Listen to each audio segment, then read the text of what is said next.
let's quickly compare and see the old generation love versus our Gen Z's love. So definitely share this video.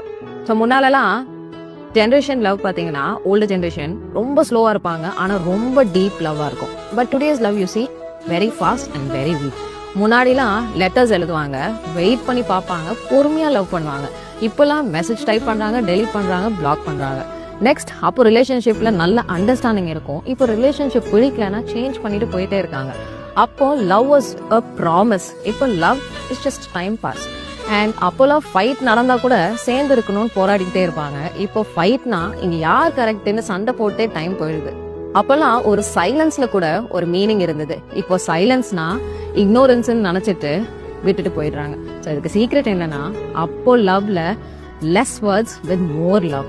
இப்போ people are talking too much but they don't find true to each other.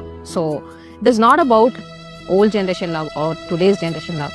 Love is love, but the point is ட்ரெண்ட்ல இருங்க, எப்படி வேணா love பண்ணுங்க, but let the love be true.